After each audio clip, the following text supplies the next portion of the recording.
হাদিকে বলি আমাদের স্বপ্ন, স্বপ্নরা মরে না, মৃত্যুকে সে ভয় পায় না। সে বলেছে হত্যাকারীর যেন বিচার হয়। আমি বিশ্বাস করি না হাদি মরে গেছে। আমি জানি না তার সন্তান আছে কিনা। যদি থেকে থাকে একবার আপনাকে কল্পনা করতে বলবো, কানের পেছন থেকে গুলিটা সামনে দিয়ে যখন বের হয়ে যায়, সেই রক্তাক্ত ছেলের দিকে তাকিয়ে আপনি বলতে পারবেন তো যেটি একটি বিচ্ছিন্ন ঘটনা? দেখেন, হাদি বারবার চেয়েছে, আপনারা সবাই দেখেছেন, এখনো আছে, দেখবেন, মৃত্যুকে সে ভয় পায় না। সে বলেছে হত্যাকারীর যেন বিচার হয়। আজকে যে হত্যাকারী আমরা জানতে পারি, আমরা দেখতে পাচ্ছি, সে অস্ত্র মামলায় মানে জামিন পেয়ে যায় এবং তারপর সে হত্যা করে। আজকে আমরা হাদিকে নিয়ে কথা বলার জন্য এখানে যদি দাঁড়িয়েছি, এর চেয়েও বড় সত্যি তার স্বপ্নকে নিয়ে কথা বলার জন্য দাঁড়িয়েছি। স্বপ্ন কখনো মরে যায় না, হাদিরা কখনোই মরে যায় নাই। আমি বিশ্বাস করি না হাদি মরে গেছে। আমরা যদি কোরআন থেকে বলি শহীদ যে এরকম কোনোদিন মরে না, আমাদের হাদি বেঁচে থাকবে। প্রথম আমি তার পরিচয়টাই দিব, সে কিন্তু স্বতন্ত্র। সে তার আদর্শে, তার কাজকর্মে, তার চিন্তা চেতনায় সবকিছুতে সে স্বতন্ত্র। অনেক জুলাই যোদ্ধাদের আমরা কি দেখেছি, তারা ক্ষমতায় যাওয়ার পর নিজেদের আদর্শকে কিন্তু অনেকটাই ভুলে গেছে। আবার অনেক জুলাই যোদ্ধা মৃত্যুর জন্য যারা রেডি থাকে, তিনি আমাদের প্রধান উপদেষ্টাকে কি বলেছিলেন, আমাদের হাদি আপনারা নিশ্চয়ই শুনেছিলেন। ও খুব ফানি ছেলে ছিল।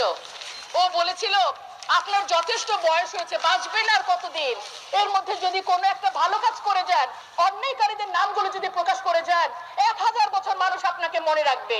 আমরা আসলে কি কারণে বেঁচে থাকতে চাই, এই জিনিসটা কিন্তু আমাদের ভাবা উচিত। দেখেন, তাকে যারা বিশেষ ত্যাগ দেওয়ার চেষ্টা করেন, আমি আজকে অত্যন্ত গর্বিত যে আমরা আজকে যারা দাঁড়িয়েছি অধিকাংশই হিজাবধারী। আজকে বাংলাদেশে দাড়ি, টুপি এবং হিজাবে যে ট্যাগ দিয়ে আপনারা যে রাজনৈতিক ফায়দা নেওয়ার চেষ্টা করেন, হাদিও তার শিকার ছিল। দুই একটি ঘটনা আপনাদের আমি বলবো।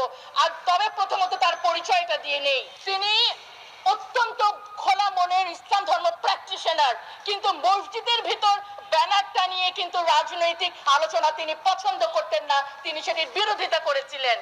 ইনসাফের রাষ্ট্র সে চেয়েছিল, এটাই তার অপরাধ। দেখেন, আপনারা ফেসবুকে দেখতে পাবেন কথাগুলো বলা আছে যে মির্জা আব্বাসের সাথেও তার কিছু কথোপকথন আছে। সেখানে এরকম বলা যে তুমি ইলেকশন কেন করবা, যে আমি তো পলিসি নির্মাণ করতে চাই। তুমি পলিসি নির্মাণ করবা, তোমার অভিজ্ঞতা আছে কিনা। আর একটা বক্তব্য আমি আপনারা দেখবেন ইউটিউবে, সে বলছে যে আমার দলের যারা সবগুলাকে আমার সন্তান মনে হয়, বাচ্চার মতো মনে হয়।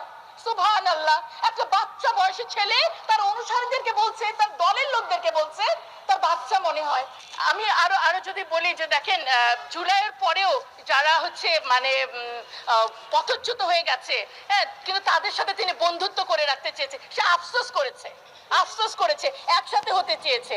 হ্যাঁ, একবার একটা ঘটনা আপনারা দেখেন, নির্বাচনী প্রচারণায় তার উপরে একটা ফ্ল্যাট থেকে ময়লা পানি ফেলা হয়েছে। সে উপরে তাকিয়ে বলছে ফেলেন, আর যতবার ময়লা পানি ফেলেন, কিন্তু আমরা কিন্তু ভোট চাই।